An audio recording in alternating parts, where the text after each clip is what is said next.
feel like that. I've always been that guy. Bro, we were geeking out, man. It was over how good this run is, especially the shredder.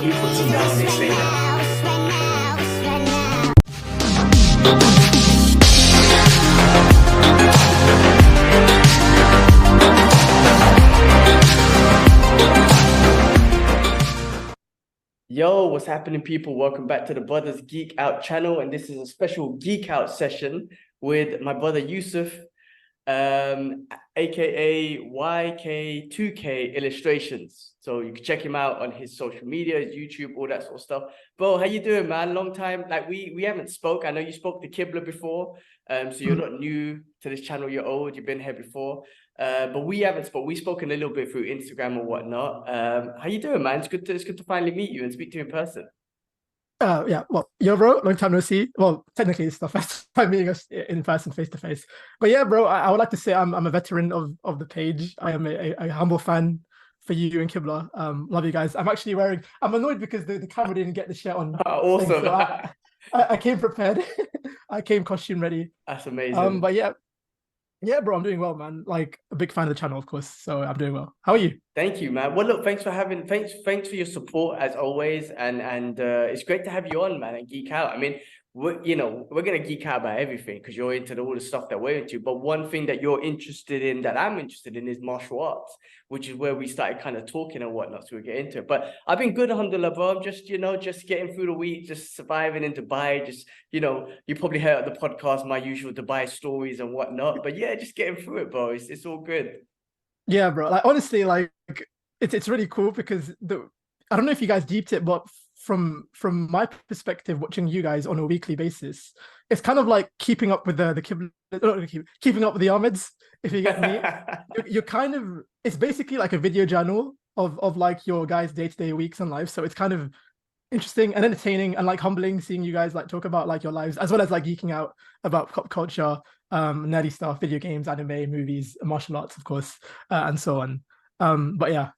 Yeah, no, you know what? It's crazy because it kind of evolved into that. Because first it started off with just, none of our personals. I mean, we don't get too personal, but we talk about our lives. It didn't start off that way. But I think as we got comfortable, talking and expressing ourselves, it became that. And, we always speak about this, like our grandparents and whatnot. Like, I wish I stuck a camera in front of my granddad and like, just let him talk about his stories of growing up in Bangladesh and coming to the UK, building World War II, all that sort of stuff. And we didn't have that opportunity, and we want to do that with our parents now. But this is kind of like me and Kibbs doing that for our future, for example. And this is like a video journal. It's like we're going like, that's why we're more comfortable talking about our day-to-days and whatnot. And it makes it personal. I mean, like the podcast is great. We do it. We have like a structure of news and whatever we find, but it's more about like just catching up and just seeing what two ordinary dudes are up to. Do you know what I mean? And it's kind of produced to what it is now. Yeah, honestly, it's very, very humbling. I think what most podcasts do is that they, like as you said, just fix on one topic. But I think with you guys specifically, it's very grounded, and you guys seem very, very genuine when you talk about like certain topics, whether that be life stuff or movies and like your thoughts on movies and other topics. So it's something I found very, very unique, especially me. Like YouTube's like my main source of like social media income. So I like listening to podcasts a lot. But yeah, it's really cool what you guys do. Keep it up, honestly. Man. Thank you, brother. I appreciate it. Look, one of my biggest inspirations is Joe Rogan, who's like the king of podcasts, and all of his is conversations. It's not, yes, he has people that talk about specific topics, but he's having conversations with people, and that's what even with this session that we're going to do now, I just want to talk to the brother. Let's talk. Like, you threw some interesting questions out there, and it's like, oh, we're not going to be like this specific, man. We talk about whatever we want. Let's catch up about life.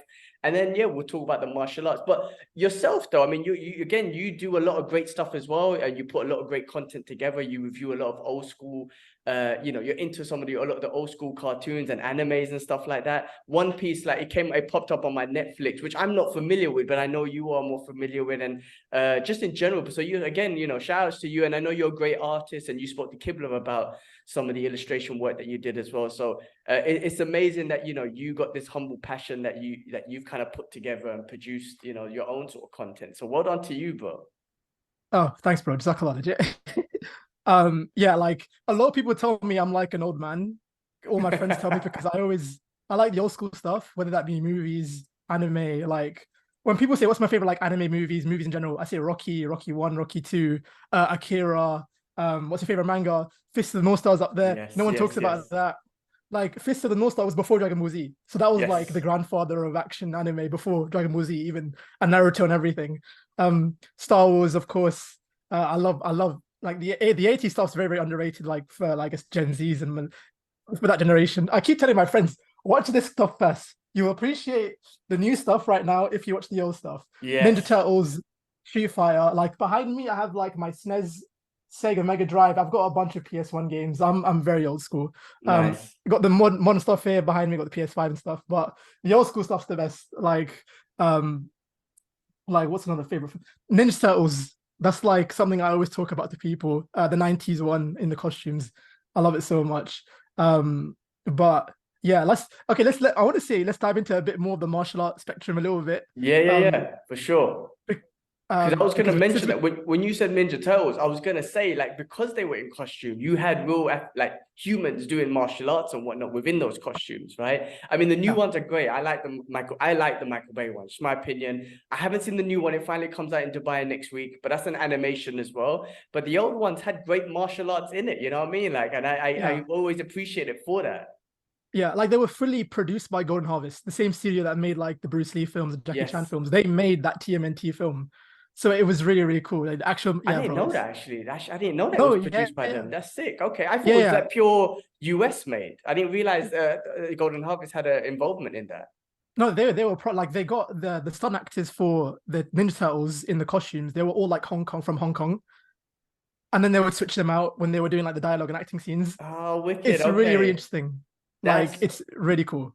you know what you say that, and I need to watch those old ones because they really hold up. I think, especially from a costume perspective, when you think about the martial arts, like you can really see that style, like Hong Kong style of martial arts in there, with like a lot of the spinning work and the spinning kicks and all that sort of stuff.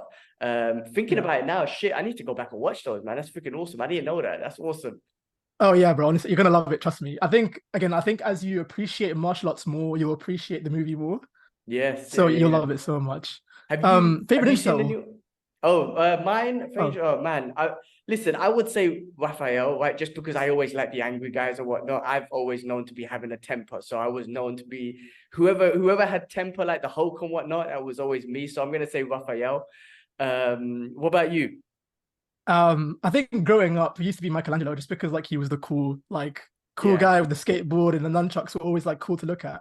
But I think as I've gotten older, I prefer Leonardo, like the cool stoic of leader who's course, always calm, the level-headed. humble The brother. katanas Yes, as well. yes, Yeah, yeah, yeah, yeah.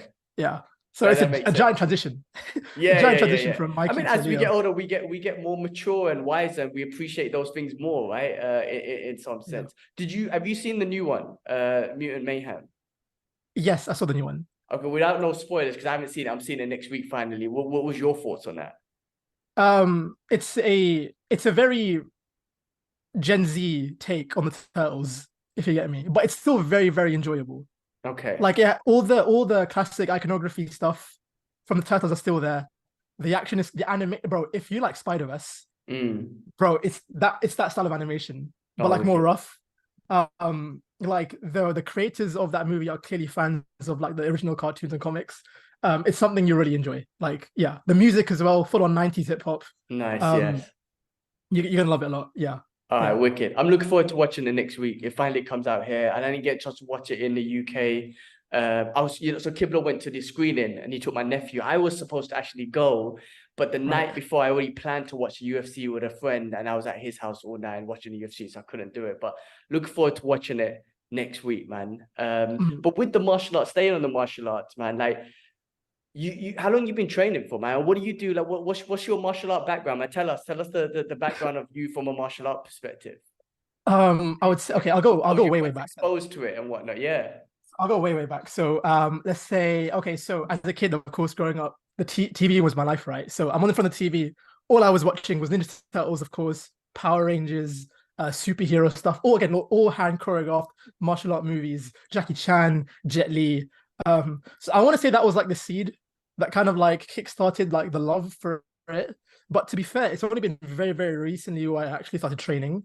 So I think it was only like 2, 3 years ago where I was like, let me actually start, like quote unquote start. and start training properly. So I've been doing kickboxing. That was like my first go-to martial art so far, and I haven't stopped since.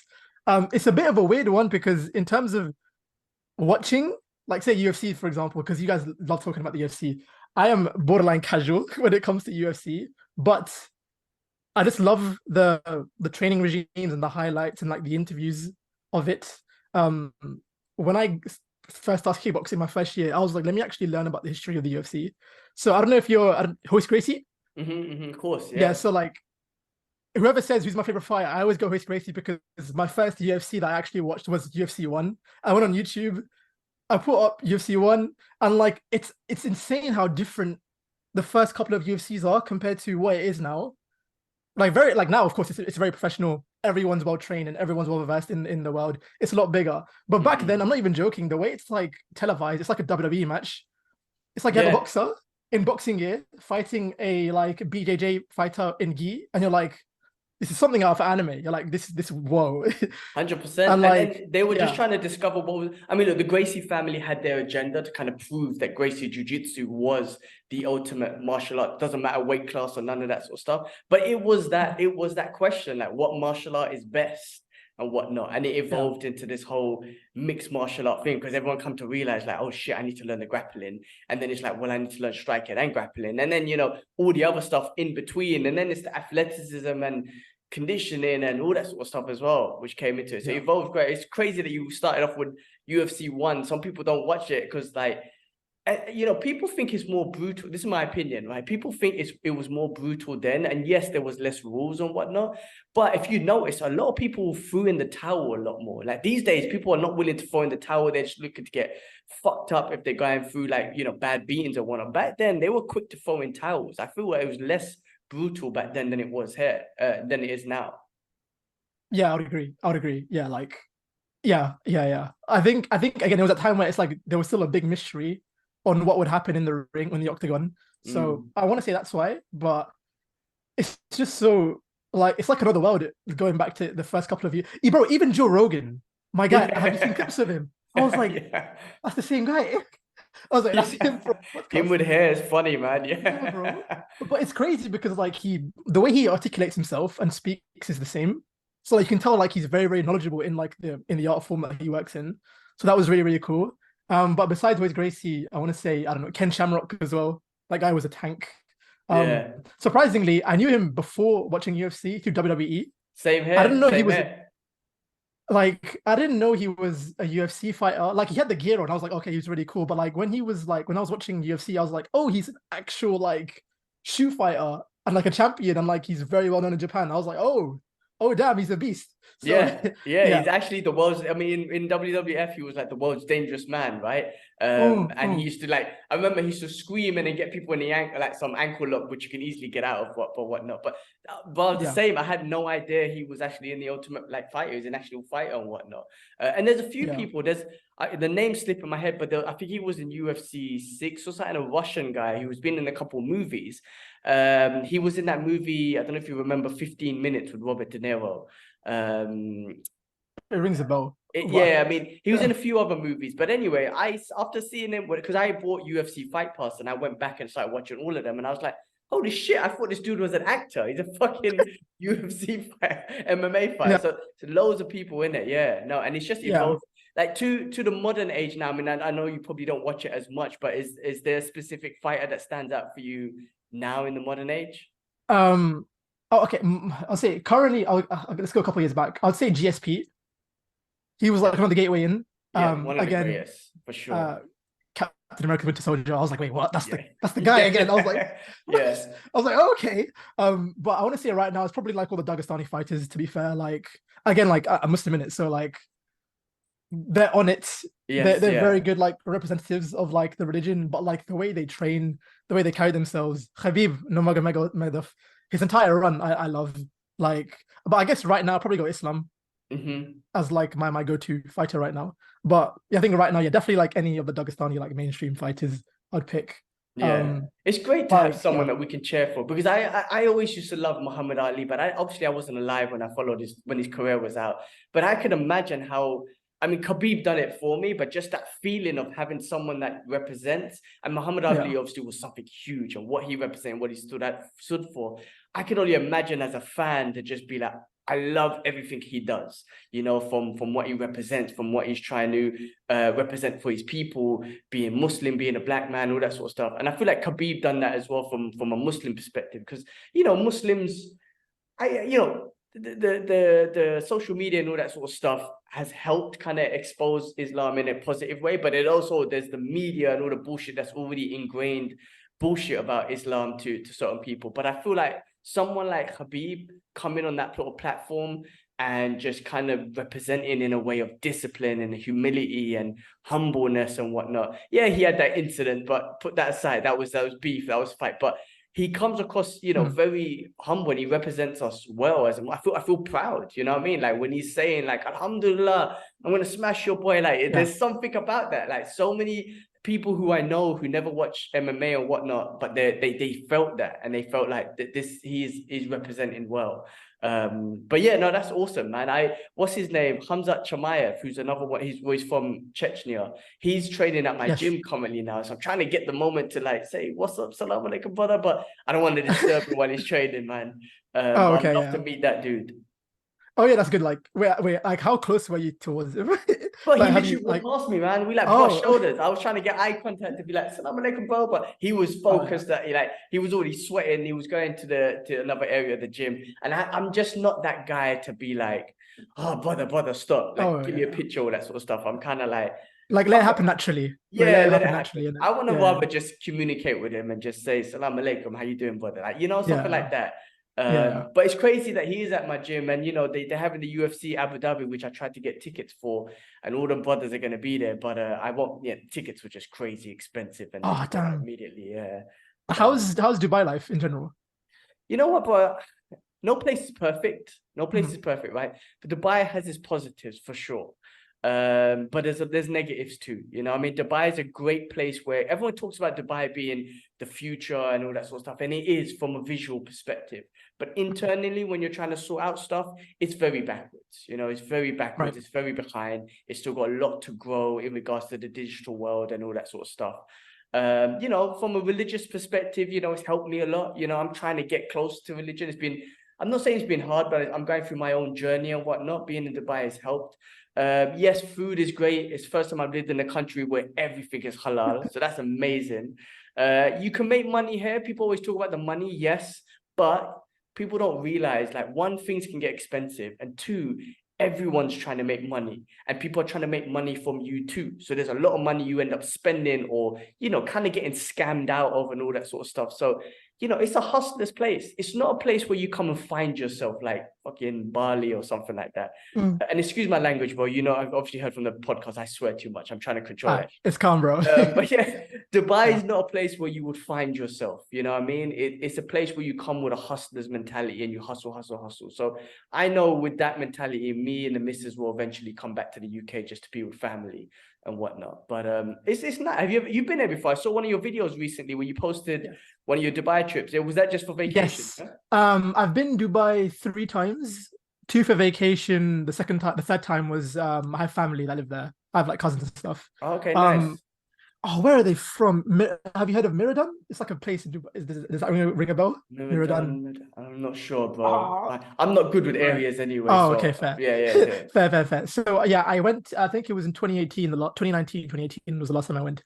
It was just for vacation. Well, my family were there in it, so I went to see them for the first time, and it was great. Like, I went to. It was basically a vacation for the summer. So I went to the Autodrome, go-karting. I went to the malls, did some shopping. The food, great. But Abu Dhabi, we drove to. I don't know if you've been to Abu Dhabi yet. Yes, yeah. I've been there. Yeah. Ferrari World, Warner Bros. Well, we saw like the DC stuff, the Hall of Justice. It was really, really cool. That was really, really fun. We saw the Sheikh Zayed Mosque as well, bro. The masjid is beautiful. Yes, we went there for Friday prayer. That was beautiful. And yeah, like that was a really fun time. Like, what else did we do? Yeah, we were just chilling, to be fair. Like, there's so much to do here. And like, if you like, and inshallah you come again. If you do, let me know, bro. I'd be lovely to meet you in person. Where in the UK do you live? I'm from London. Oh, okay. Whereabouts? Northwest. Northwest. Yeah, Harrow. Okay. Oh, Yeah. okay. I'm blood. You're down the road, man. Shit. Okay. I was gonna say, hopefully you come to Dubai and I meet you in person. But bro, I could just get on the 259 and come meet you in Holloway. But yeah, if you ever come down here anyway, give me a shout, man. The good thing about the one thing about Dubai, like without a car, you can't really get anywhere. But with a car, the options are open, man. Like you just drive anywhere, you know what I mean? So we always trying to we're planning a trip now to one of the other states just to get out there. And then the other thing about Dubai that people don't know, which I love, is 40 minutes away, you got like a town, a little village called Hatta, which has got like mountains and stuff like that. That's my vibe. I love mountains and peaceful sort of areas. And that's 40 minutes away. You know what I mean? Dubai doesn't really promote that much because Dubai promotes all the glitz and the glamour and shit. But Yeah. Like have you been to Sharjah before? Yeah, Sharjah as well. Yeah, like old school. Like, yeah, bro. Like, I love that kind of stuff. They don't promote that at all. Yeah, that's what I'm saying. So there's more to Dubai than just the Instagrammable stuff that it keeps promoting. Yeah. But yeah, alhamdulillah, it's nice, man. We'll do a couple years here and then see what happens, man. But family's in London, so it's always that's the game plan to always end back there. Okay, cool. Inshallah, bro. Yeah, man. Well, on the martial arts, so you've been doing kickboxing for a couple years. Have you ever thought about like getting into like grappling and all that? So, or you still just kind of taking your time and seeing how that goes? Yes. I wanted to ask you this on. I was legit gonna like message you several days before, and I was like, let me just wait. So I do want to transition from striking to grappling very, very soon, probably within the next 6 months. Because I want to compete so badly. Okay. I used to play football a lot, like Sunday league, and like that, I just love the sense of competition and like the vibe and like the hype that you get when like you're in a competition, people are watching you. I miss that so much. Kickboxing is a bit scary competing, I can't lie. I don't want to like get hit and stuff like that when competing. So I was like, okay, let me go into grappling. I'm in the process right now. I'm doing so much research on like what martial art of grappling do I choose. Mm-hmm. Majority of the people are telling me do wrestling because it's like everything. It's the best foundation. But for me, it's like I want to have fun as well. Wrestling just seems like crazy cardio intense. It's hard. So I was like, yeah, bro. The grind of wrestling is hard. Yeah. So everyone's like, do wrestling. And I'm like, okay, wait, chill, man. I want to have fun as well. Yeah. So I'm debating between BJJ and judo at the moment. I'm trying to figure out which one to do. But in the meantime, I'm just doing my general training every day and stretching every day beforehand. So what would you recommend as someone who does BJJ? Yeah. I've been doing BJJ for a while. I mean, look, judo is also amazing as well because you got to think about from a self-defense perspective, and both are great for self-defense as well, right? Mm-hmm. Even though it's great to train as well, it's good to know like what you can, like, inshallah, nothing happens on the streets, but we live in North London, things happen or whatnot. But judo is great because, like, say it's winter time, someone tries to do something, they got a big jacket on, that's like judo, that's amazing and whatnot. You just grab that jacket and flip them whatnot. But I would say, honestly, from my perspective though, because judo, still you got to throw people and technique is key, don't get me wrong. But I'm a small guy. I've always been a small guy. And from my perspective, the one martial art where I've actually dominated bigger people has been Brazilian Jiu-Jitsu. Now, you probably heard it on Fight Talk, me and Curtis talk about it. I get smashed all the time. Big dudes do smash me. My spine can't take it no more. However, if when I come across someone who's not trained before, who's not as familiar in just certain techniques of Jiu-Jitsu, and they're like 90 kgs, which happened like 2 weeks ago, a 90 kg guy, he's done a bit of wrestling, but I'm 57 kgs, he's 90 kgs. I was able to dominate him, like as in get all ground. Like I had to just endure like 30 seconds of him just trying to overpower me. And then I just hip escaped and took his back and just tapped him out so many times. But that's the beauty of Jiu-Jitsu, Brazilian Jiu-Jitsu, because you're using the ground to take away like leverage and power from big opponent. Don't get me wrong, they can still squash me and all that sort of stuff. But it's the only martial art where I felt I've had an advantage over a bigger opponent, because striking is my base. I started off with kickboxing when we were kids, and then kung fu, and then I got into Muay Thai and all that sort of stuff. And I'm okay with someone my size, but the moment someone's a bit bigger, I struggle. And I agree, getting hit is not like, I don't like it either. And I actually competed in kickboxing. I haven't competed in grappling before. I've actually competed in kickboxing back in the days. Those are the ones I did. And I'm not gonna lie, man, like it fucking hurts, man, getting punched in the face. I don't like it. But at the time I was young, I recover so fast or whatnot. Now I don't want to do any of that. But Look, I think what I would say, because this is what my Sifu said, my Kung Fu instructor, and because of him, I got into MMA. He would say, go try it. Go try it. And if you like it, you would do that one. If you don't like it, at least you tried it, but just try them. So I would say, try a jiu-jitsu class, try a judo class, try a couple of them. Don't just make a decision of one, and see which one you like, see which one you enjoy, see which one you feel more welcomed at as well. Because the environment means a lot as well. And feel like which one you vibe with best, what you enjoy, and how you moved around and whatnot. And then you get a sense. Again, if you say, gee, you have to pick one, then I'll just say Brazilian Jiu-Jitsu, just because of my own biases and how it's helped me, and how much advantage I feel doing that. But if I was to give you advice, I would say try them. Also wrestling, try sambo. If you can find them, they're a bit more harder in the UK, but if you can find those, just try them, because you might freaking love wrestling. The grind of it is fucking hard, but you might like it and be like, I want to do wrestling. So I would suggest try and find some convenient schools around, and then just give it a try, do a couple classes, and then make a decision, you know what I mean? And transition to the one that you genuinely feel like, oh, I like this one. And then you'll do that one more. Okay, cool. I'll take that. Thanks. Another question is like regarding, again, like finding like certain academies and places to go to. Some academies are more commercial and more watered down compared to other places. I don't want to go to a place that's like a bit like, you can tell they're just doing it for the money, if you get me. Yeah. Or like it's or like the main goal for that academy is just to train kids, because parents take kids, they make cash, and like the adults are kind of like in the back, and they're not really like, the training's not as serious as you'd want it to be. Has that happened with you when like you were looking for like new places to join academies and so on? 100%. And I've seen it, you know. I mean, I've been to a few, some of the best gyms, like Evolve MMA in Singapore is one of the best MMA gyms in Asia, and you got a lot of 1FC fighters there. But when you got a class full of 30, 40 people, like, you're not getting that individual technique. Like, you know, I would have my old Sifu who would tell me like, just the little things, gee, like, you need to shift your body to this angle, you need to shift your weight, little things. But when you're in one of those classes, you're not getting those little adjustments and whatnot. Not saying that saying that gym is definitely one of the best and whatnot. There was a coach there who's one of my favorite MMA coaches I've ever come across. He had a purpose for every exercise you did. Even if it was a warm-up skipping exercise, he would tell you, this is the purpose of skipping. So you know what it is, bro. You're gonna come across gyms that a lot of it do it for the money. A lot of it is just like, you know, oh yeah, we've got 40, 50 students in here, and they just kick the bag and do this. So you would rarely come across certain coaches that will take you aside or take certain people aside and just pick on your technique. Just do this a little bit, just angle yourself there. And that's what you really want to look for. Like, when you find a place, like, find a place where, one, you feel welcomed and feel comfortable there, and two, as you train, because you're only going to notice when you train there, is, does the coach, you know, pick on technique on not just you but everyone, you know what I'm trying to say? And that takes time though. You'd have to find it. You would know immediately when you walk into a place and you know, they're just drilling stuff without, you know, letting anyone know it's technique. Like, you can tell if it's like a boxer size class or whatnot.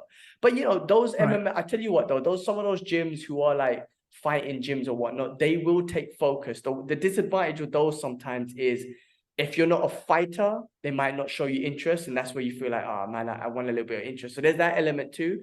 But if you show commitment, one thing I have noticed, if you show commitment and show your face, the coach would eventually, like, you build a relationship with them, and then they'll eventually start helping you, and you have confidence to ask them questions and whatnot. But it's difficult. I'm telling you, you'll come across a lot that is just do the class, and then you'll come across a certain coach that will pick on technique or give you a reason why you do any little thing. And I've rarely come across that coach that would tell you, this is why you skip, and this is why you should skip on your toes, or this is why, you know what I mean? I'm talking about from the basics, or this is how you move forward and how you move backward. And that's what I love. You know, I loved martial art classes where I wouldn't even break a sweat, because the coach is purely focusing on technique.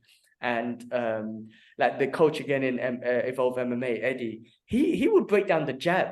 He'll be telling people, who knows a jab cross? Who knows a jab straight? And everyone will be like, yeah, I know. He goes, all right, show me a jab straight, jab cross.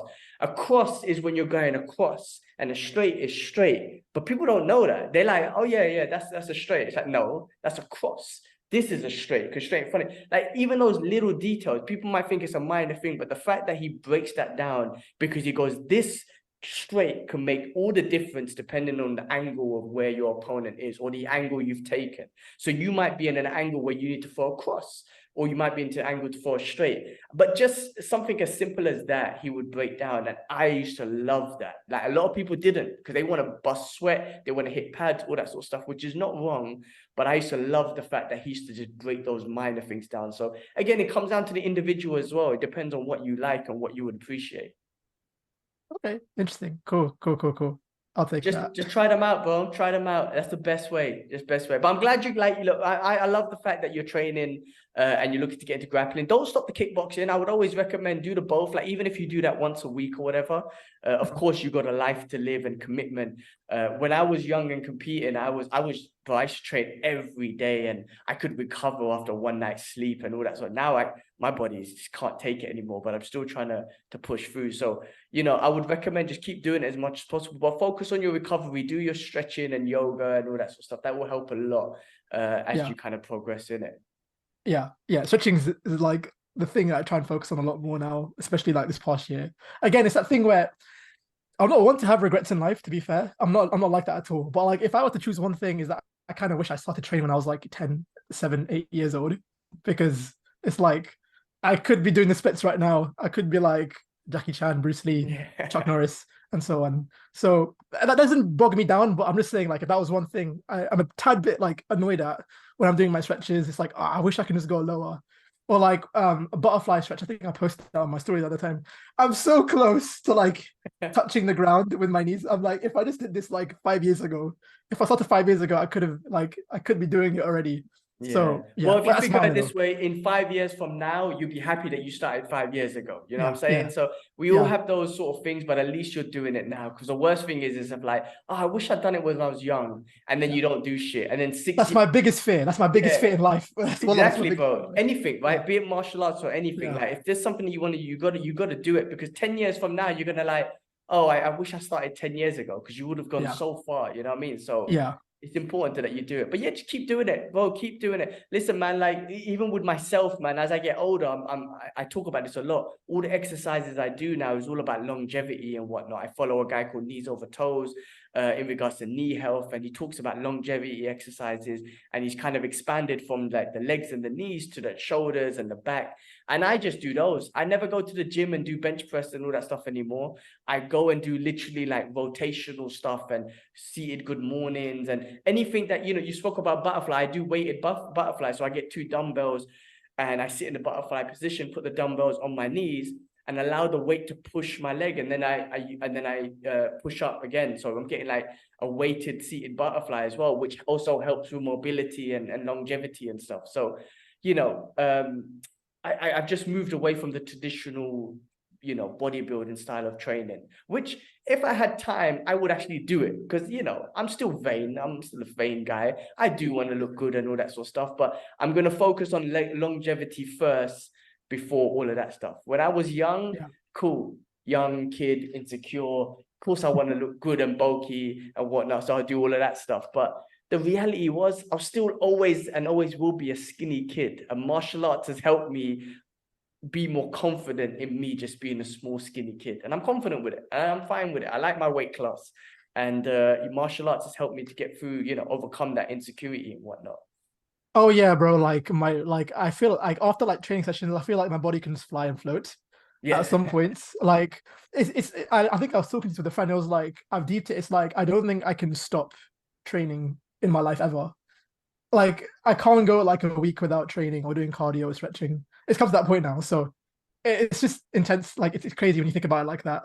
And also that reminds me of like, I don't know if Bruce Lee said this. We'll get to the topic next, because I want to talk about this with you. I don't know if it's Bruce Lee. You said it was like a Chinese proverb in general. It's like, the best time to start something new was 20 years ago, but the second best time to start something is now. I think that's how it goes. Yeah, So like something I like try and that. have Yeah, that. yeah, yeah. I don't know Yeah, if that was Bruce Lee specific, but I think it's just one of those Chinese proverbs. But yeah, yeah, it's so freaking true. It's so freaking true. yeah. Because like I said, in 10 years' time, you're gonna, oh, I wish I started it 10 years ago. Like, yeah, just start it now. It's great that you are training every day. I mean, look, you know, especially coming from like a Bengali culture and whatnot, where we're not like, not in a bad way, but like we're not really athletes, right? You know, I'm trying to say, like, we're Yeah. hardworking people. Me and Kips were just talking about in the podcast this week. Our people are some hardworking people. But you're Bengali, right? I'm Pakistani. Pakistan. Oh, my bad, my bad, Um, my bad. Sorry. So, yeah, but okay, but in general, that region, we're yeah, hardworking people and whatnot. But I yeah. wouldn't say we're known for being like the highest performance athletes. I know Pakistan, Bangladesh, and they got cricket and all that sort of stuff, but like we weren't educated, especially our elders, with like the training and just understanding our body that needs that physical training and whatnot. And Mhm. it's important that we have that mentality because it's not like because it helps us in the future, man. We want to be old and walk around and all that sort of stuff. So it's great that we have that mentality now. And then try and influence our loved ones, our siblings, our brothers, our fathers, all that sort of stuff. Do you know what I mean? Because they're all getting old and everything. So I tell Kibble all the time, like do something, bro. Like he's trying his best. He's got some back problems at the moment, but he's trying his best to kind of do. And I'm trying to always advise him on certain exercises to do. But a lot of it happens because we don't use our bodies functionally. You know what I mean? You know, Kibler like back in the days, and you've probably seen some of his clips. He can still do the spinning kick and shit. Bro, Yeah, back in the days, he was fucking on point with his kicks. Like he used to do the Van Damme kick. You know when Van Damme does a jumping yeah. spinning. Bro, Kibler was able to do that, bro. That's how good That's Kibler was. that's It's just mad. that Wow. it just took a long. What happened was he just stopped for a long time, right? And of course, life catches up and whatnot. But if he just continued to do something every day, he'll still be in that, you know, in that sort of form or whatnot.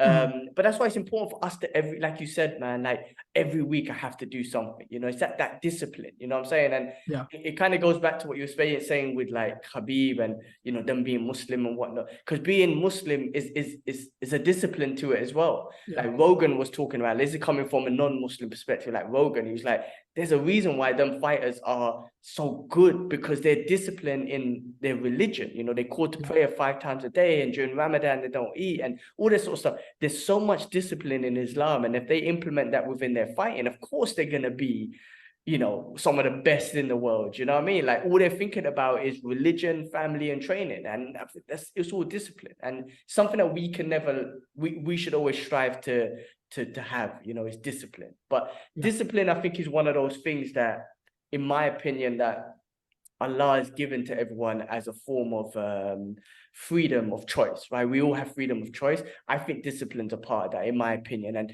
everyone has it. It just depends where you channel it. Because a lot of people be like, oh, I ain't got discipline and whatnot. But I'm like, you know what? You work an office job 9 to 6, man. You go into the office. Well, you used to go into the office every day. That's a form of discipline. You know what I mean? But you choose to be disciplined towards that, but you wouldn't choose to be disciplined towards training or religion or whatever. So I think discipline is one of those things that it's a freedom of choice that we have. You have to learn how to channel it in your life towards what you want, be it religion or training or whatever it is. Yes, yeah, I agree as well. I think the way I channel it is like I think yeah, the way I perceive discipline is I know again everyone has their own methods of keeping themselves disciplined. For me, it's like there's a lot of goals that I want to achieve in life, and like if I don't do it now, it's not gonna happen then. So like example, I want to compete and stuff in it, martial arts and stuff. I need to make sure I'm eating well now. I want to like when I'm 80, I want to make sure I'm walking freely. I don't have a walking stick. I can still jump around and like do stuff. So I have to like treat myself like be disciplined now if I want to get to that point. And again, like personal projects and like life stuff and life goals, I have to work on it now for me to achieve it later down the line. That's the way I perceive it, and it's helped me so much. Like every Yeah, day, like when you can't be bothered to go to the gym or go for a run, even though it's cold, or like there's like a cake in the fridge or a can of Coke, you're like, I'll just grab water instead. It's yes. yeah, it's those little stuff like that like are the hardest but are the most Yeah. effective. Yeah. One of my Brazilian jiu-jitsu coaches for when I trained in Hong Kong, that he said that's a form of self-defense as well. Like Mhm. you see the McDonald's or you see a salad shop. Like for you to walk into the salad shop is a form of self-defense because you're defending yourself against the bullshit that McDonald's will give you, which is, you know, tasty, pleasury food, but it's self-defense. Even just, I was talking that to my missus today, like, you know, Monday to Friday, I'm very clean with my diet, right? Especially Monday to Thursday. I shouldn't lie, actually. Monday to Thursday. Friday, I like to let loose a bit. But bro, I'm not even gonna lie. By the end of Thursday, I'm like, man, I can't wait to have a kind of Coke or something like that. But I'm like, I have to stay disciplined Monday to Thursday. And I'm being real. Eating healthy, in my opinion, is freaking depressing. However, it's expensive as well. It's expensive as it is, yes, yeah. It's depressing because it don't taste good and it's expensive. But I'm like, no, I gotta stay disciplined because of what you mentioned. Because years from now, all of this is like disease prevention and functionality prevention. I'm trying to prevent myself from being diseased, or, you know, I want to be 80 and run around. Like people do it, bro. You know what I'm saying? Like people do it. You see loads of people out there doing it. Like they're 70, 80, they don't look it and they're walking around and all that stuff. I want to do that. I don't want to be, you know, like messed up and whatnot. And like you said, we got to do it from now. Otherwise it's too late. Like 100%. It's definitely, man. But you asked a question. I want to go back to Bruce Lee because we brought him up, right? And obviously you're a fan of Bruce Lee as well. You asked a question a while back, like if he was to compete in MMA now, how would he do, right? And I gave you a quick answer through Instagram, but I thought it'd be great to talk about it because I think there's a lot to break down on that, right? The truth is, like what I was saying to you, like if you just took prime Bruce Lee then and brought him into the UFC or any MMA organization now, he would lose, right? He wouldn't do as well just because times have changed. It's like Royce Gracie, pound for pound, one of the best fighters of all time. But you put him in the MMA now in his weight class, because back then he was fighting people 500 pounds or whatnot. You put him in his weight class now, he will struggle because that martial arts has evolved. Everyone knows, you know, the jiu-jitsu, the wrestling, the Muay Thai, the kickboxing, all that sort of stuff, right? So it will be difficult for him to compete now if you bring him. But with his mentality, someone like him and his mentality, 100%, he'll be on the jiu-jitsu mats every day, the wrestling mats he'll be learning all of that stuff like religiously.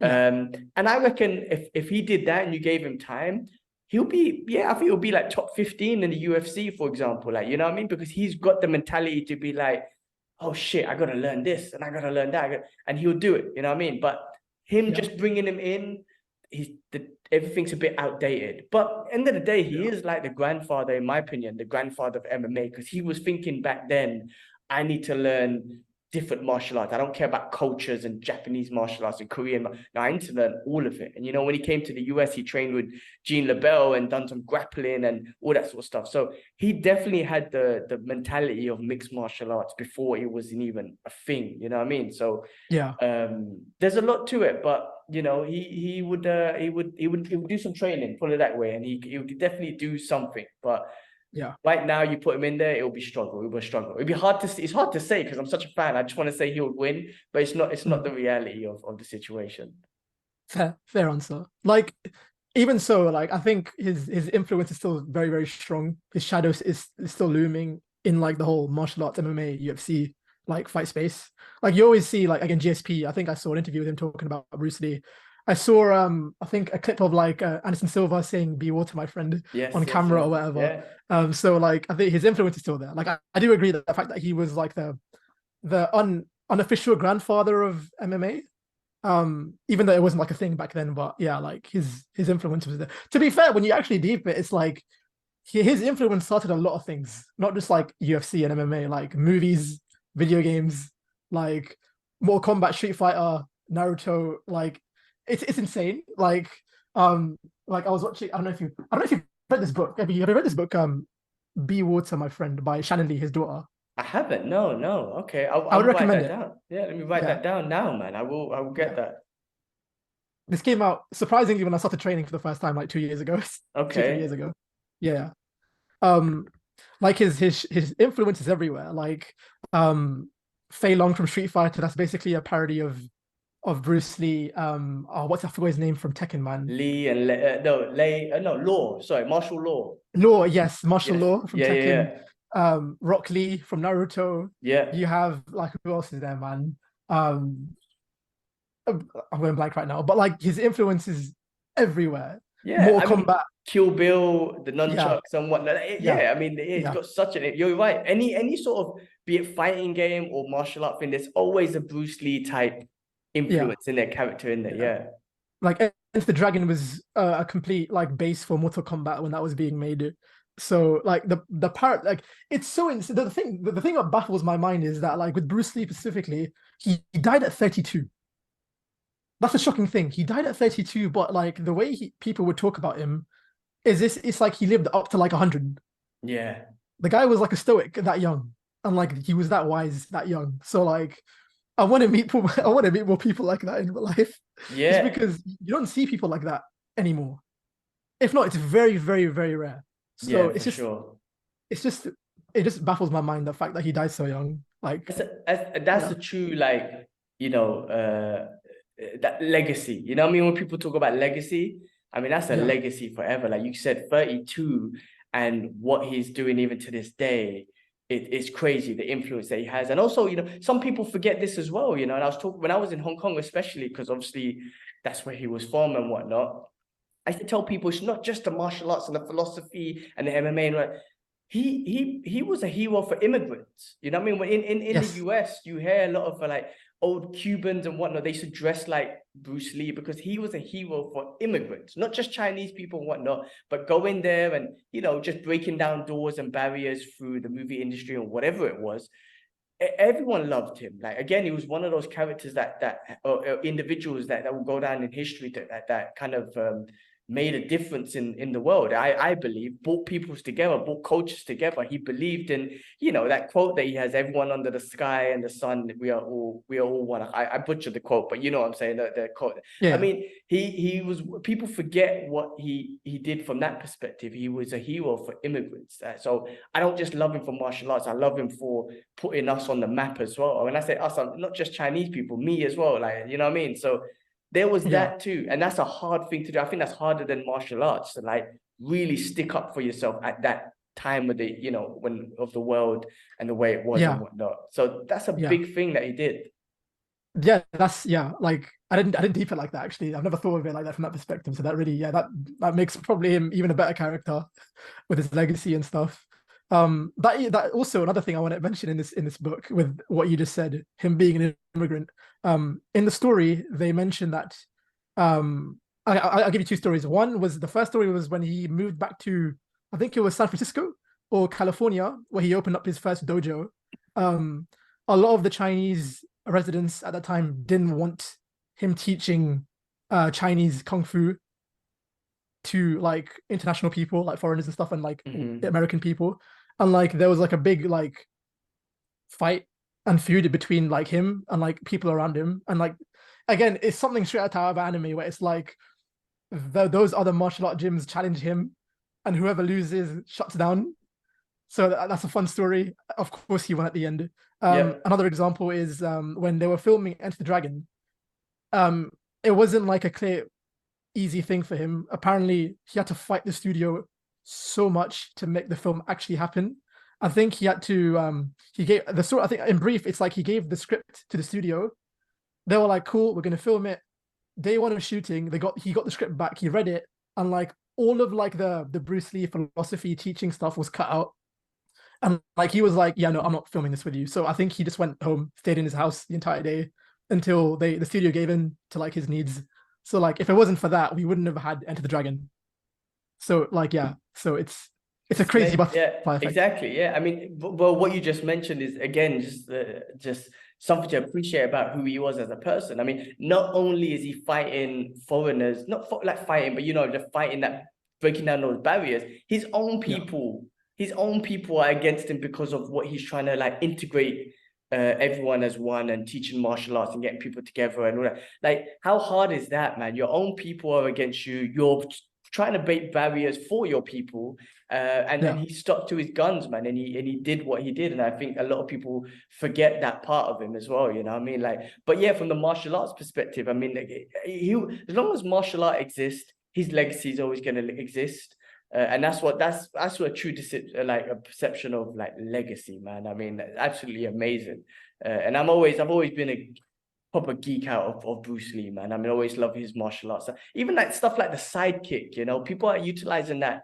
And the oblique kick, like John Jones is one of the best at the oblique kick that he does.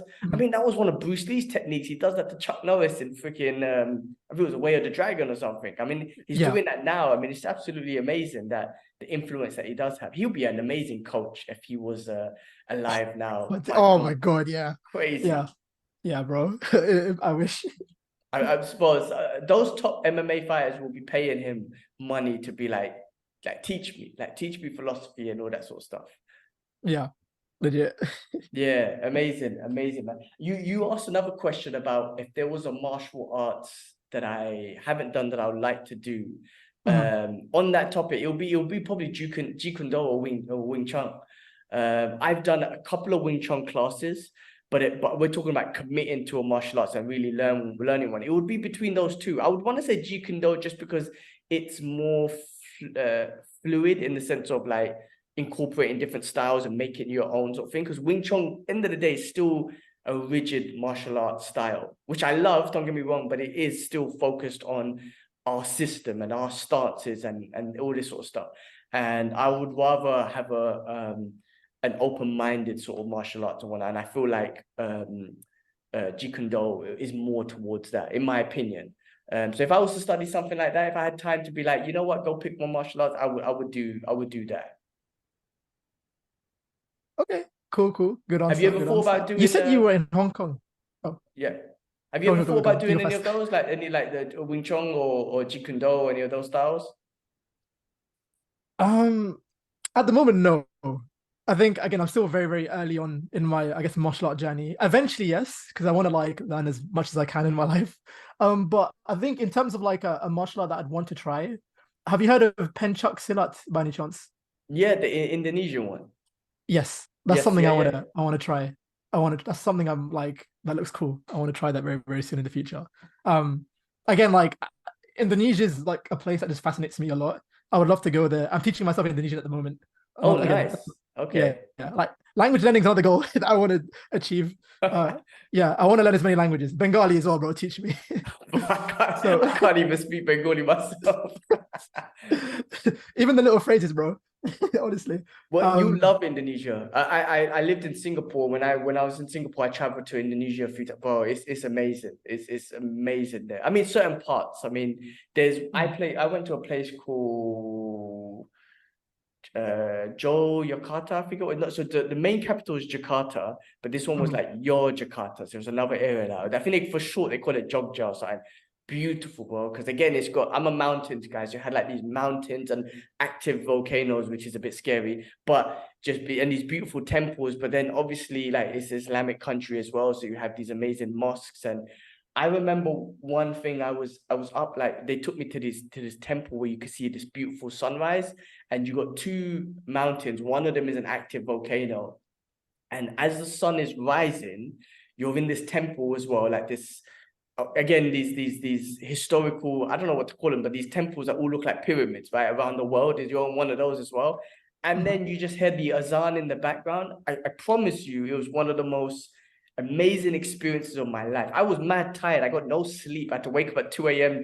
I got back from my previous trip, my previous tourist day, from about 10 o'clock. I showered at 8. I went to bed around 12, had to wake up at 2 for this thing. I was mad tired, but bro, just to see that, it was beautiful, man. The sun rising between these two mountains, the azan is in the background. I'm in this historical temple thing that I'm sitting down in. It was just beautiful. You'll love it, man. If you have a chance, oh, bro, like, that sounds so magical. That sounds so magical. Inshallah, bro, legit. Like East Asia in general is just a place that just fascinates me. You've been Hong Kong. You lived in Hong Kong, right? Yeah. I have heritage in China, so I have family in Hong Kong, and I've never been. There's a gym. I don't know if it rings a bell. Espada. Does that ring a bell? Yes, Espada. Yes, I remember them. Yeah. Yes. I have a family member that trains there. So I think he was a cage fighter. I don't know if it was one championship, but I know him through that. And like I have a full-on Chinese side of my family tree. I've never met them, but Hong Kong is on the list of places to go. I get it. Hong Kong, Indonesia, like Singapore as well. I think I started watching your channel when you were still in Singapore, or when you Okay, were just okay. or when you were just transitioning from Singapore to Dubai.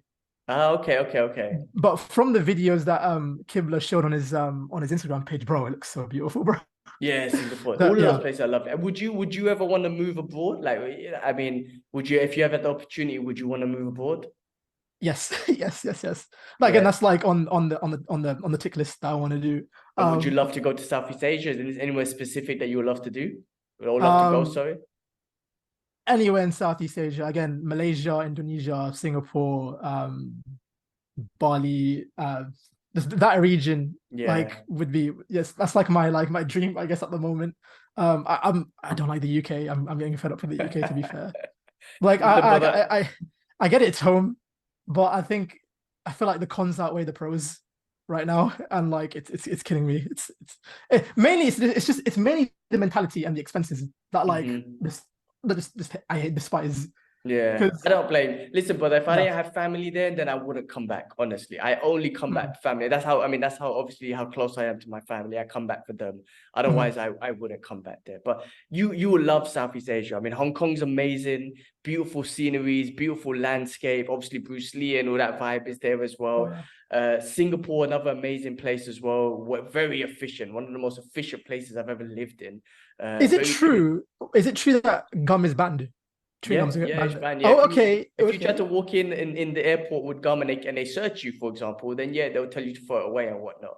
Mad. You, that's what I'm Okay, saying. wow. You would walk around streets and not see chewing gum on the floor as you do in the UK. Like the last time I was in the UK, I was laughing at myself. I just walked from North Tottenham to South Tottenham to see a friend. Just a short little walk. Within that, bro, I came back home and I was telling my wife and my brothers and whatnot, like, this is how basic the UK is. The floor is cracked everywhere. The pavement's cracked. There's dog shit all over the place. There's gum all over the place. You don't get this in Singapore or Dubai and all that sort of stuff. Like like it's so grimy, but it's home. It's home. You know what I Yeah, mean? But yeah. you'll love it. You'll love it, man. And South, like when if you're in Singapore, you can easily travel to like Malaysia, Indonesia. They're just around the corner, like one Mm, hour flights, or take a boat or drive up there, for example. yeah, You would love all those sort of places, man. I mean, inshallah, I recommend you travel out there and just enjoy it. It's very safe as well. It's another crazy thing that I didn't know. It's safe out there. Those places are super safe. yeah, You know, you could be in Singapore and I would let my mother walk around 3 in the morning. I know she's gonna be cool. You know what I mean? yeah. Same with Dubai. That's another thing I love about Dubai. It's one positive. It's safe here. You know, I mean, again, I would let my mother, if she wanted to go for a walk at 3 a.m., yeah, go for it. In London, I'd be like, no, what the hell are you doing? Like, you know, no. Like my wife goes for walks sometimes. I have not worry in the world. But if this was the UK, I'm like, no, man, you can't go for a walk now. I have to come with you. Like, and I don't want to come with you. So, you know what I mean? It's dangerous. So the safetiness is amazing. Um, Yeah. and if you go to Hong Kong, then brother, you gotta go to Japan. Like if you go up north, then Yes. you have to, because I know you love your anime, you will love Japan. I tell you something, like I love all of Asia, but my favorite has to be Japan because Okay. the people there, I promise you, I think even to this day, bro, the people there are the nicest people I've ever met in my life. Bro, like they're so humble, they're so like helpful. It's just amazing. Don't get me wrong, I'm sure there's some bullshit there everywhere there is, but Yeah. if you go there, man, people are just so nice. It's unbelievable, man. You wouldn't be treated differently in any way. They don't speak English, but they will do whatever they can to help you. It's like the nicest people I've ever come across. So you would have to do that. If you go to that side of the world, you cannot go there and not go to Japan. So make sure that's on your list.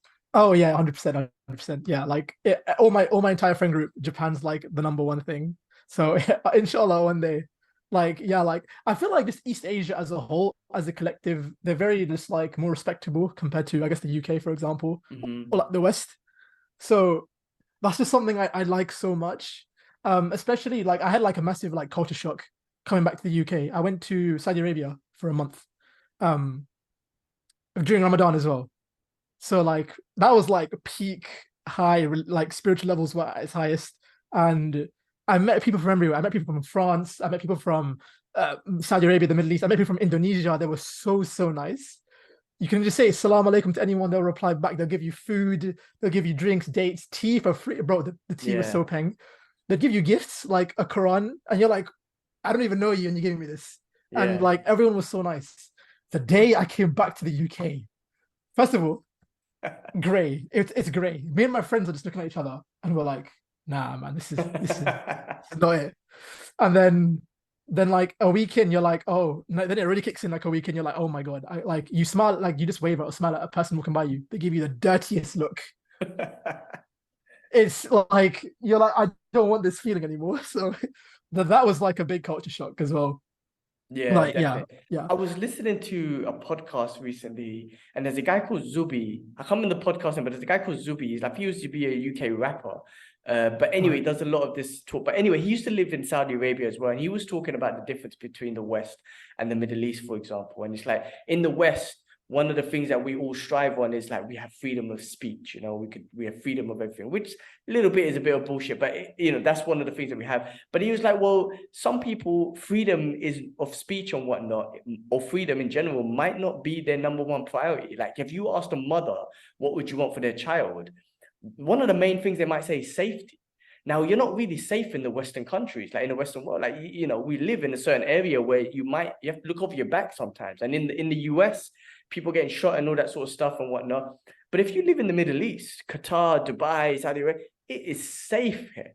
Like, yes, they have rules and whatnot. You might not have the freedom which you cherish, which is cool. If you want freedom, you got it in the West and whatnot. But if you want something like safety, because that could be more important to you in life, you don't get that there. You get that in the Middle East and whatnot. yeah, So everywhere has these pros and cons and everything. It just depends what you want as an individual and what you cherish as an individual.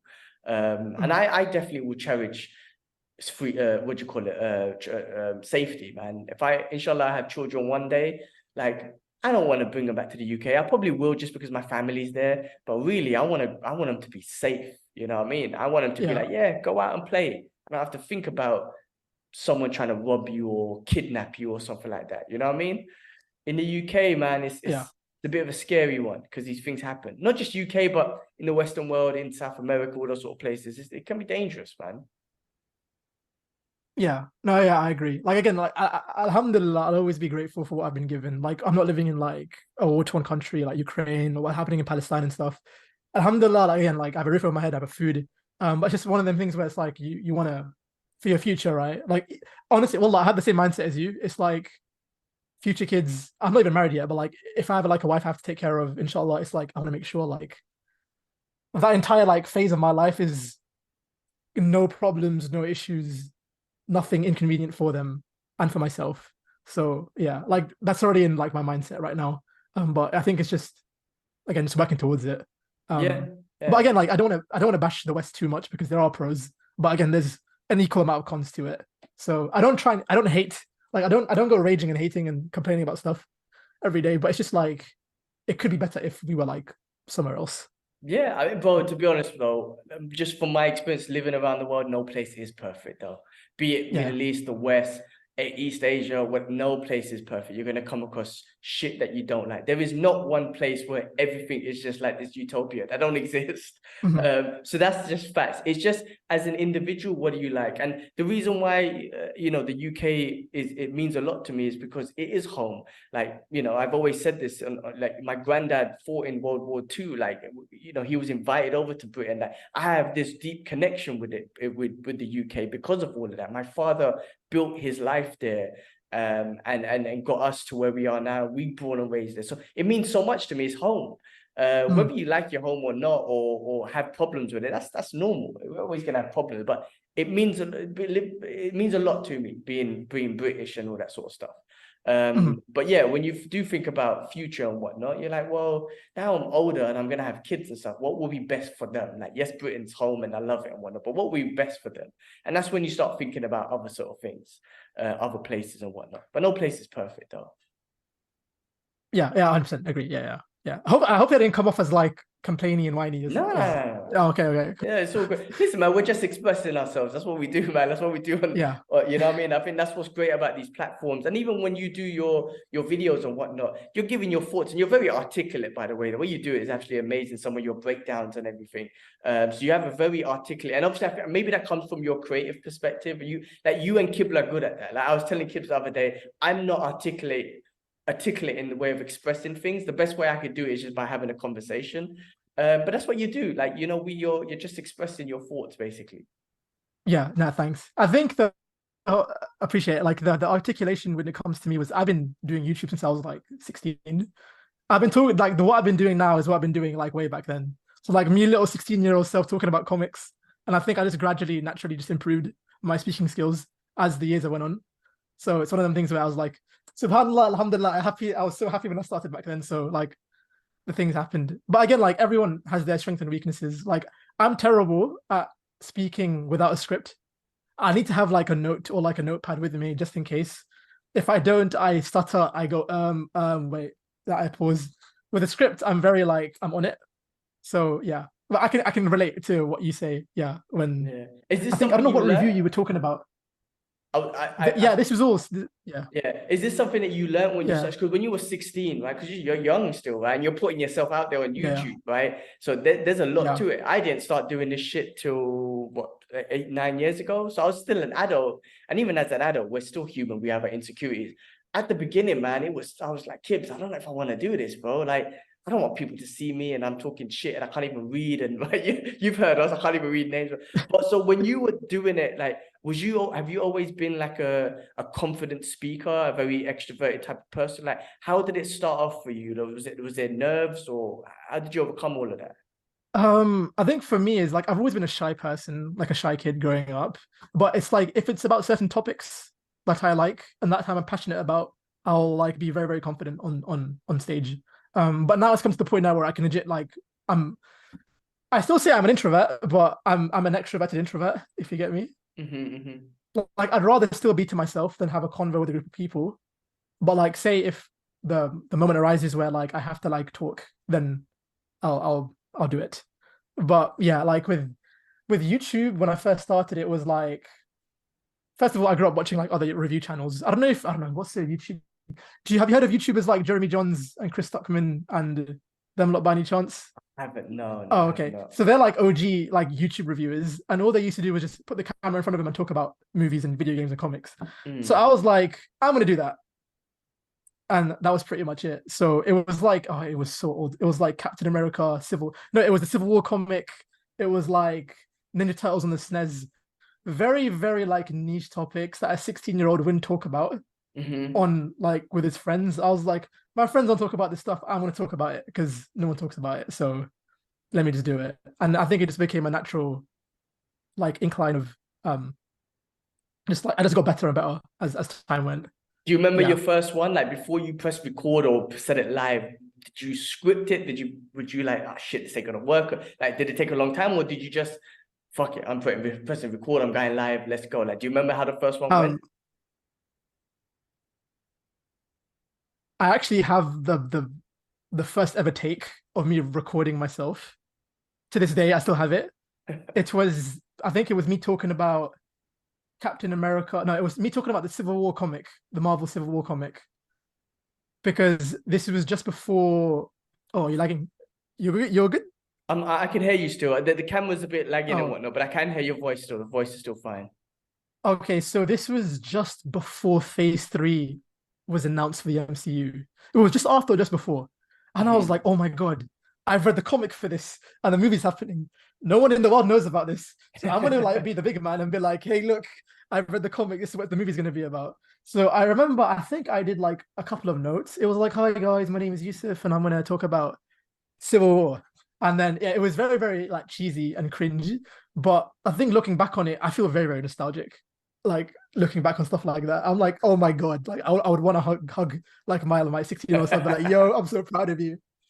Because like if you didn't do it, I wouldn't be here. So yeah, awesome. I don't see stuff like in a cringy way. Like I'm like, alhamdulillah, man. That's yeah, yeah. I'm so happy about it. What advice would you give that person now, though, based on, you know, the experience where you are now doing it? Like, what advice would you give that 16-year-old apart from a big hug and said, well done? I'll just like again, but first of all, start martial arts as soon as possible. That's the one thing. It's the one thing. Just start training now. But two, it's just like just I think just I'd say just work harder. That's the only. It's a bit cliche, like you tell out to anyone, but just yeah, just work harder, I guess. Like just be a bit more open-minded with stuff. I think,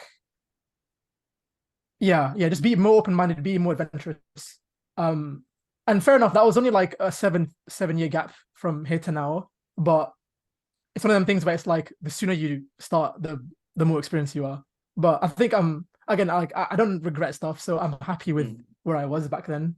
Because again, that's how life works, in it. So yeah, Yeah, yeah, alhamdulillah. Yeah, yeah. no, that's how life works. What about your process now then? Because like I said, your videos, what you're doing now are very visually amazing. They're articulate.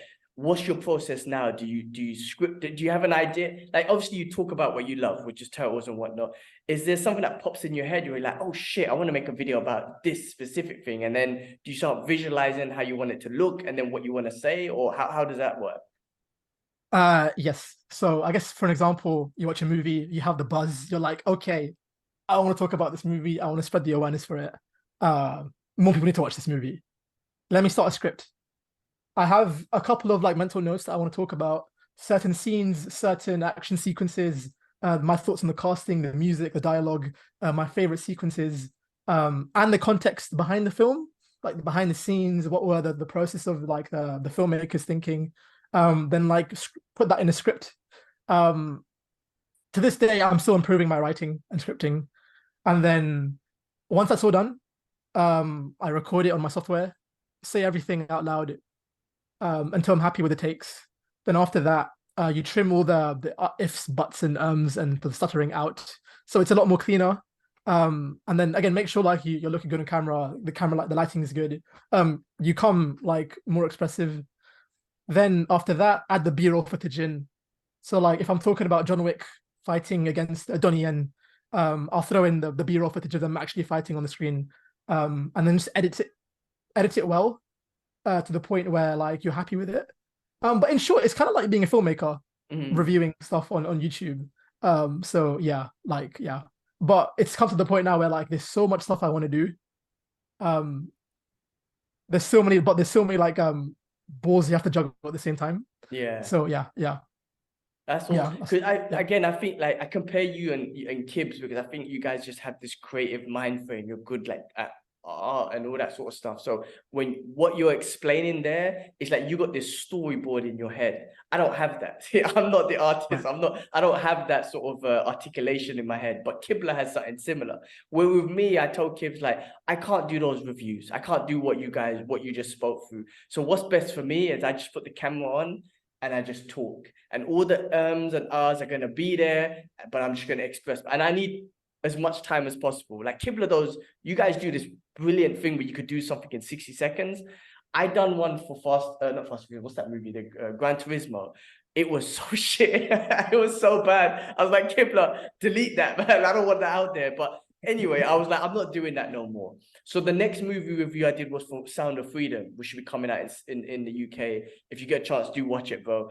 Um, I was like, Kibbs, this is not a 60-second review type movie. Like, I'm gonna just put the camera on and talk to it until I feel like I'm done. And that went on for like 30 minutes. And I was like, that's how I'm gonna do my reviews and whatnot. But you guys are amazing because you got this storyboard in your head. Kibla just taught me recently how to do the editing and whatnot.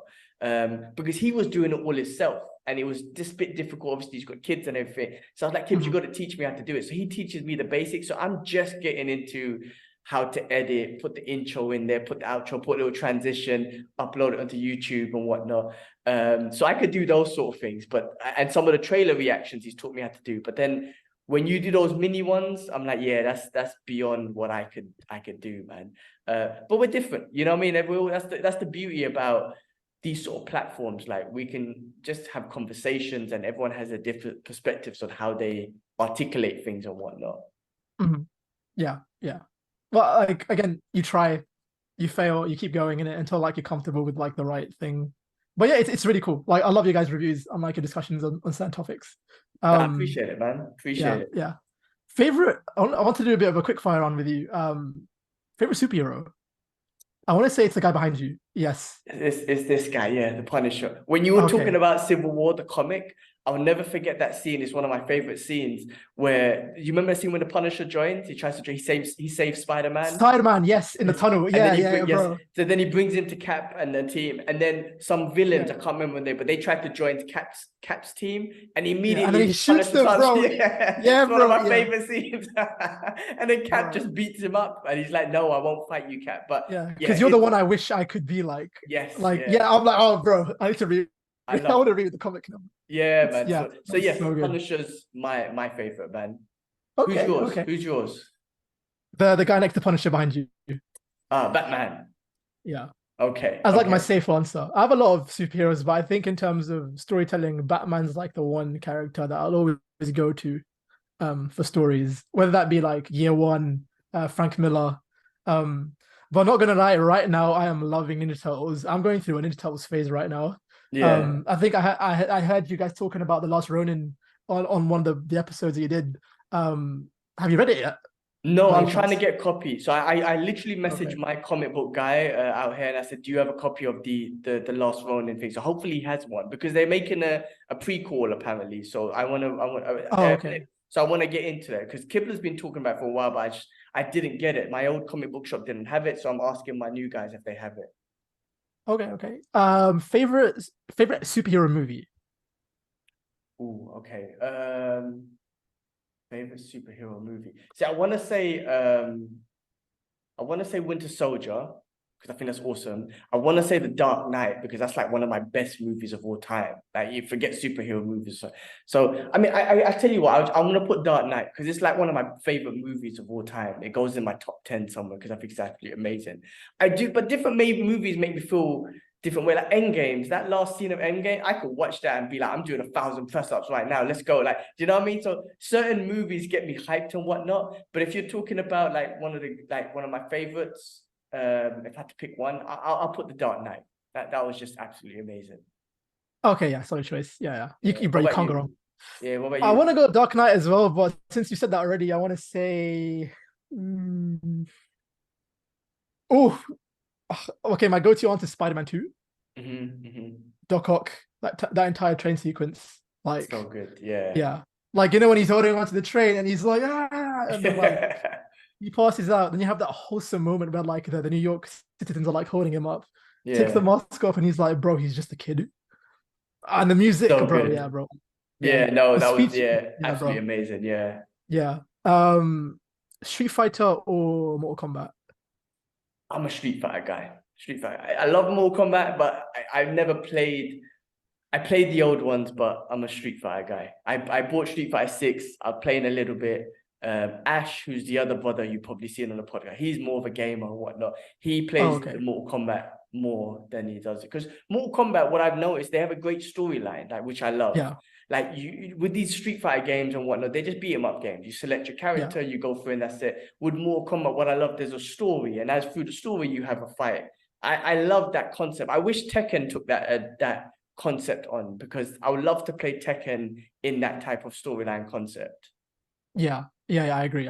I'm a Street Fighter as well. I always like ask. I always like, every time I meet a new person, just to like kind of feel them out. I'm like, okay, what's your favorite character? What's your favorite game? And so on. Who's your main?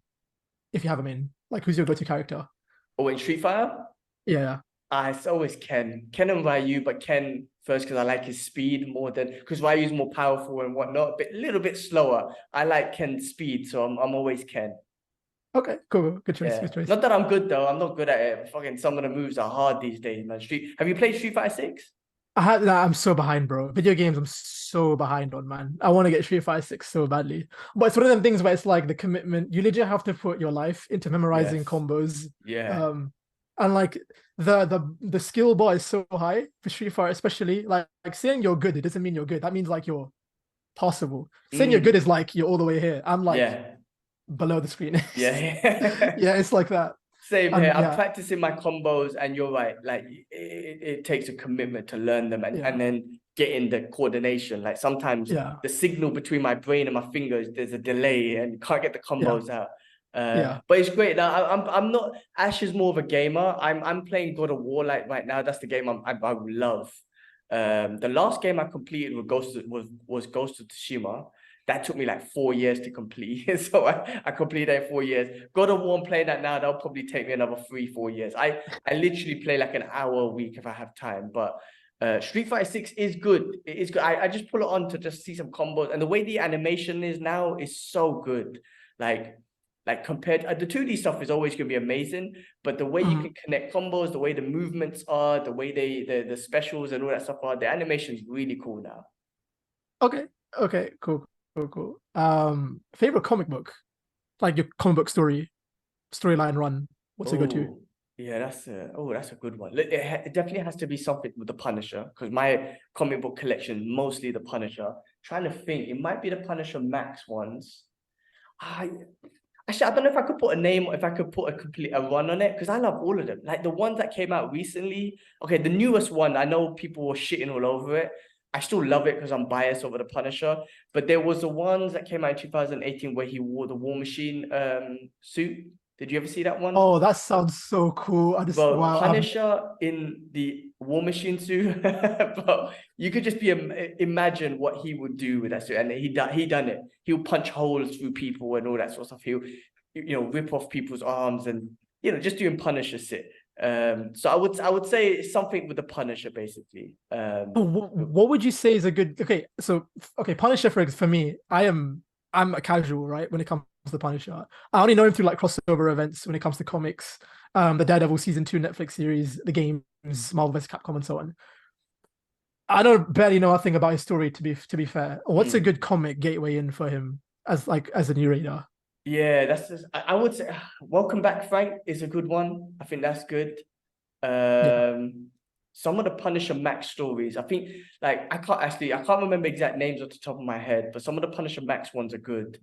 Because some of them so people think I love the Punisher because he's just violent, and yes, I do love him because he's just violent and he's raw and whatnot. And when I was young and I used to go through shit on the streets, I always used to be like, I wish there was a Punisher here to blast these people away. Of course it's wrong, but when you read the comics, you understand the PTSD that he's gone through, you understand the trauma that he's gone through, and then some of the justice that he does lay out. Like I just watched The Sound of Freedom, right? And if you watch it, you'll feel it, right? And there's I think it's in one of the Punisher Night comics. I can't remember which one it was, where it was literally there was some parents who were filming their children in doing wrong acts, basically, right? Punisher just knocks up on the door, brings the children upstairs into one room, takes the parents downstairs into the basement, and just blasts them away, calls the police. So the kids go. I mean, look, that's raw. But what I'm saying is there's a certain level of justice that you just feel like, that sometimes that's necessary. Not saying I want it, it's wrong, guys, don't think I'm crazy. But there's something about that where I'm like, this guy's got so much trauma. There's something wrong in the world, rather than possibly giving that wrong another chance, he just gets rid of it. Do you know what I mean? Like, Daredevil season 2, he says it, to Daredevil, you knock them, guy, they get back up. When I do it, they stay down. Bro, that scene on the rooftop is one of my favorite scenes in like television ever. Same, bro. Same. It's so good. I would say that as well. Like if you were to get to Punisher, I would say check season 2 out of Daredevil, because that gives you a great. No, I've seen that season, but I haven't seen his series though. Would you say that's a good gateway in? Yeah, 100%. The Daredevil one's the best gateway in, and then watching his season, yeah, for sure. If you have a chance, watch those two, because then it gives you a bit more. They change the story, but it gives you the bit of the mental aspect of what he's going through and why he's going through this PTSD and whatnot. So there's a lot to it, man. The last comics that came out, which people hated. I don't know if you heard anything, but basically he got a bit more powers. He joined the Hand. They gave him some sort of powers and whatnot. Long story short, Punisher at the end of it uses the powers of the Beast that he got to teleport himself to another dimension. Not even Doctor Strange can find him. So it's like the end of Frank Castle, right? That's how they tried to run it. I don't think it'll be the end. He's gonna come back for sure. There's a new Punisher one coming out in November. I can't remember the guy's name, but it's not Frank Castle. It's a new guy, a guy from S.H.I.E.L.D. or whatnot, right? Okay. People are controversial. Listen, even me, I love Frank. That's my guy. But I believe he's going to come back. Anyway, the one amazing thing about this comic, the one that just happened that everyone hated, the last part, his wife Maria, she came back alive. The hand brought her back alive and whatnot, right? Like they did for Electra and all that sort of stuff, right? She was disappointed in him on how he got revenge for their death. He's like, this is the legacy you're leaving for our family, our children and everyone, they got killed, and this is how you react, and you go on this murdering spree. It was actually really deep. And by the end of this comic, she leaves him. It's fucking heartbreaking. And this guy's whole life, who I love, he created this war on the streets because of his wife and kids.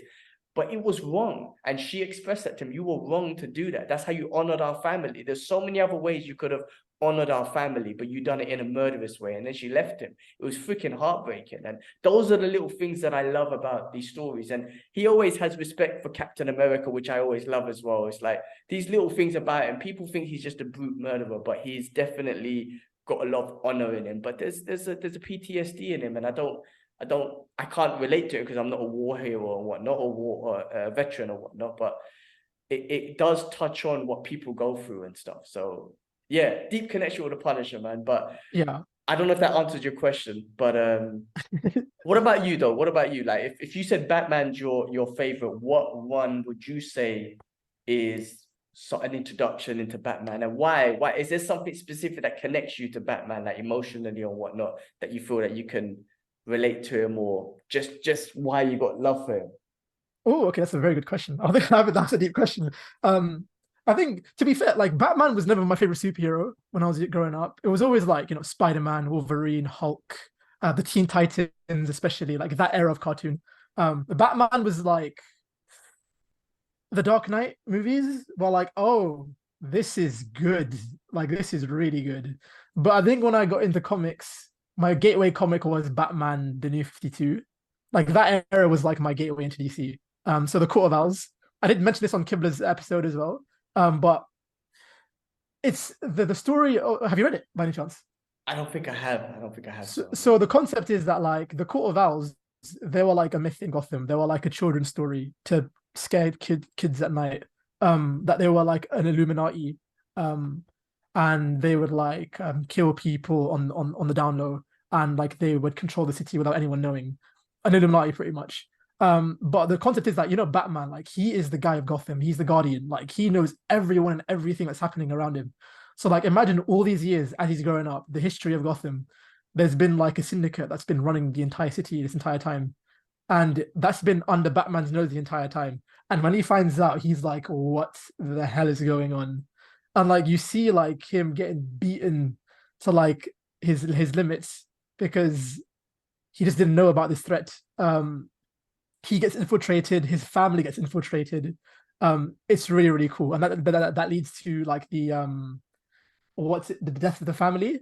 Death in the family, where like Joker comes back. He's been missing for a while.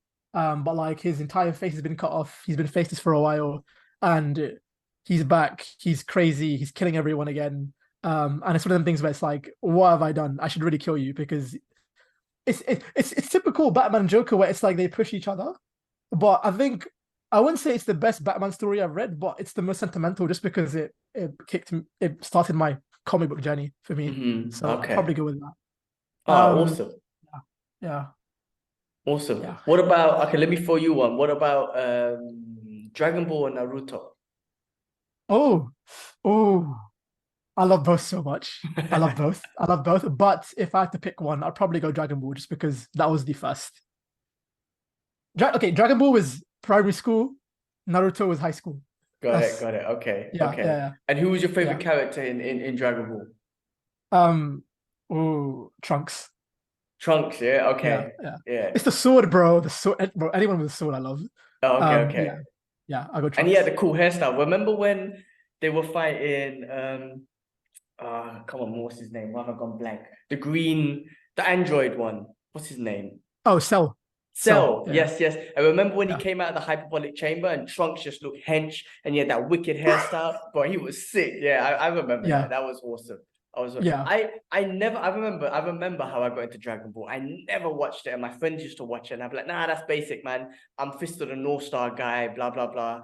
Anyway, I was at my friend's house once after school, and Vegeta was on. Like they were watching it, he was watching it, and I was like not paying attention, but then I paid attention to Vegeta because the way he was talking, and I was like, that's my dude. And then I just got into Dragon Ball. Like from there, like because of him, I got into it and I just loved it from there. So he's been my favorite character always, just because of his attitude. But with Naruto, I was the same. I was always biased towards Dragon Ball. So I was like, I'm not watching this Naruto thing. And everyone was telling me, just watch it, just watch it. But I started watching it. I'm deep in. I love it, man. I'm in the Shippuden episodes now. So I got tons to go. Issue is they don't show it here, and my VPN doesn't work, so it's just difficult for me to watch it. So, damn. But I am on the Naruto thing. I'm just on episodes where you've seen it all, right? Yeah, I've seen it all. Yeah. Okay, yeah, like basically where Jiraiya is what's his name? Okay. Sasuke has killed Orochimaru, or like killed Orochimaru, and he's created his own gang, and Jiraiya's on some next journey and whatnot. But anyway, I'm around that sort of episode. Okay, I think I know roughly where you are. Yeah, but I love Naruto. My friend was telling me you would like Naruto, and I do love his character, like the honor and the respect, and the fact that he sees good in everyone. And even with Sasuke, he wants to bring him home and everything. Like he's good in everyone, considering the fact that everyone not hates him, but has a perception of him because he's one of those he's got the 9 tails in him and whatnot. So I love the character that he is. Yeah, the themes of Naruto are very, very deep, which I appreciate, because I think if you're a non-anime watcher, you just think, oh, it's just people ninjas fighting each other. But the storyline, the themes go very, very deep about war, friendship, just everything, betrayal, different clans fighting each other. Being like, it's insane. Naruto, oh my god, like I love Naruto. So, like I legit geek out when I talk about it. I'll never forget the day where I think I was in year 7 or year 8. It was year 7 or year 8. I was ill, and it was the tuning exams. When they're kids, right? Rock Lee versus Gaara. Oh yes, okay, bro. Imagine, I'm like half like ill, lying on my side, and like you have Lee and Gaara fighting. You're like, oh, this is sick. And then Guy Sensei is like, okay, Lee, you take your weights off. And like he's like, yes, okay. He takes them off. Drops it, and everyone's like, what difference is that going to make? And all you hear is a massive explosion. And you're like, bro, I legit got up, and I think my flu went completely. I was cured. But do you know Israel Adesanya, the middleweight champion of the UFC? Yes, I've seen him do like the Rock Lee. Yes. And someone did a Garo pose. Someone did a Garo pose next to him as well. I can't remember who was fighting. Well, he's a big anime fan. Yeah, he's a very big anime he's fan. a big anime fan, yeah. And then there's a UK fighter called Michael Venom Page as well, who's also another big anime fan. So there was one fight that he came out in, it was in Japan, and he ran out to the cage like the Naruto run, the hands behind you. It was quite sick. It was quite sick. Oh, so cool. Yeah, Naruto is so good, man. Dragon Ball, yeah. Those are like top 2 for me. There's a lot more, but I'll go with those 2 as like good gateways in for anime. The action is insane. Like I really want to watch Dragon Ball Z just because I want to start. It's gonna make me want to train every day. Yeah. You see Goku training in Trunks. Your favorite fight that you've seen in Naruto, or my favorite fight in Naruto. I'm gonna say one of the recent ones, man. I can't remember names, but it's when they're fighting, the Orochimaru's clan. What are they called again? The one in the black and red robes. Oh, Akatsuki. Akatsuki, yeah. It was one of those. Naruto just learned how to combine the wind force with water, I think it is. Yes. And then they beat one of those. Actually, no, I tell you what was freaking emotional. You know my guy with the beard who had the cigarette? Asuma Sensei. Yeah. Yes, Asuma Sensei. Sorry, I don't know the name. But the guys who killed him, and then they went and beat them guys. That whole thing was one of my favorite, because it's from recency bias, because it was so emotional. I was like, holy shit, this cartoon's gonna make me cry, bro. So they're really good at that. So I'm gonna say that whole fight scene and like a couple of episodes around that was amazing. Yeah, that entire arc was so good. That was good choice. That was really good. Yeah. But from Dragon Ball, I'd have to say it would have to be the Cell Saga again, because that's the one that sticks out a lot. I think that's when I got into it really as well. And it was when Vegeta was fighting Cell. I loved just the way, like, not only that because at the beginning he was smashing him, but at the point when he realized that this is not enough, like what I've been doing in the hyperbolic chamber is not enough. Those I used to love that, man. I used to love the way they, even when they spent 5-6 episodes charging up, there was something about the anticipation of like, I can't wait till he's fully charged to see what happens, which I used to love about Dragon Ball as well. They were great at the anticipation of them getting into the fights. Oh yeah, and the payoff was so satisfying. Like when like Gohan releasing his Kamehameha against Cell, like bro, the emotion, It's like so the good. raw energy, you feel it. Yeah. What about Fist? So you mentioned Fist of the North Star, right? You watched the movie is obviously the classic. You watched the series as well, or just the movie? I've never watched the movies. I haven't watched the live action Okay. movie yet, but I've watched a bit Not of the live action one. That was basic. Oh, But okay. the Nah. anime, the manga, which came out in the 80s. Yeah, I've read a bit of the manga and a bit of the anime. I've watched a bit of the anime as well. Again, it's very 80s style. Yeah. But like I love the Mad Max vibes. Yes. I just love the world. So like I hope there's like they reanimate it with like HD visuals, because I think it's something it's a story that I think more people need to know about, because it's what kickstarted action anime for that genre, specifically like that particularly. And it's just very like masculine and like just macho. I love it. It's so the manga, like the original cartoon that I watched, the movie and whatnot, the animated movie and whatnot, with Ken Shido and whatever, it was as you said, very 80s, because when they would do fast-paced action, the background would go all fuzzy and whatnot.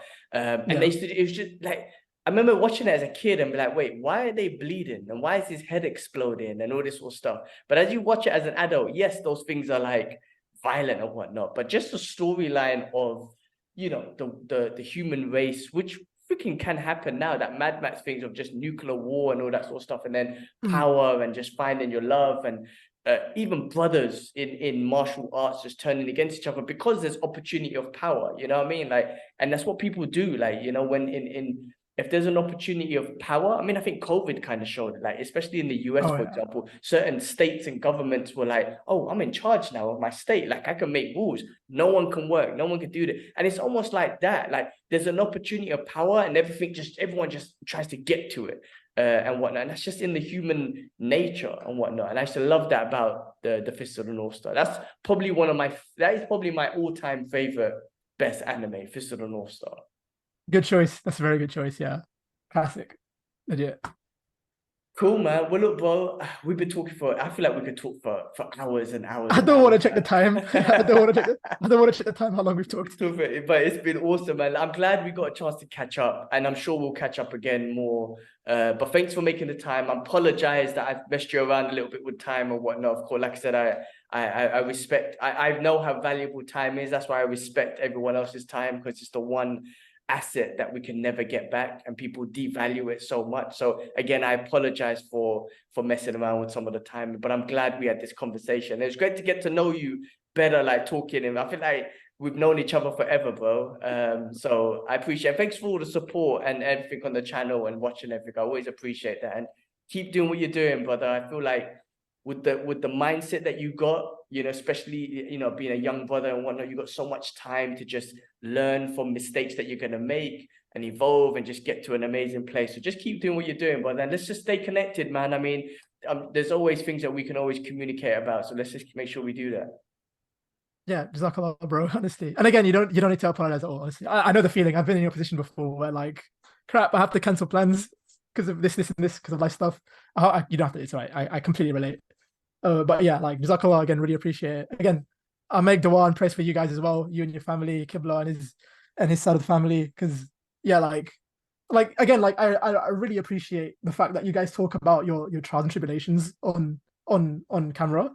Not many people do that, but it's so humbling. Wallah, bro, honestly, it's very, very humbling, because everyone has their own like trials and tribulations they go through in life, and no one really talks about it, which makes it worse because you feel alone. if you get me. But like this, it's really helpful on from my perspective though. Just saying. Well, thank you for saying that, man. Thank you for saying. I think what you say is I've had that feeling too, and I love listening to like successful people, be it UFC champions and all that sort of stuff. But I love to hear the shit they had to go through. That's the part I want to hear, because that's what we can all relate to, and we all go through.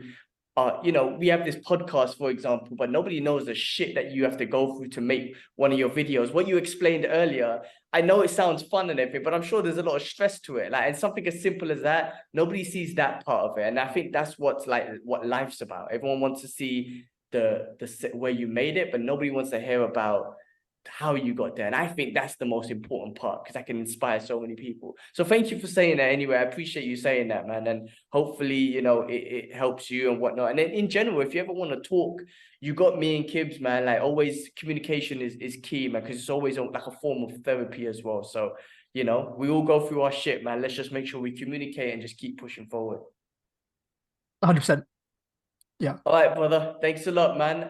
We'll catch up soon. Everyone watching, thank you again for tuning in, and like and subscribe and all that other good stuff. Check out Yusuf's details in the description. Subscribe to his channel, Instagram, YouTube, Y2K. Also, it's a term I always butcher it, but Y2K2 illustration.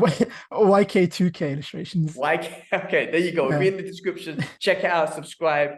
And enjoy the content. Thanks, everyone. Peace.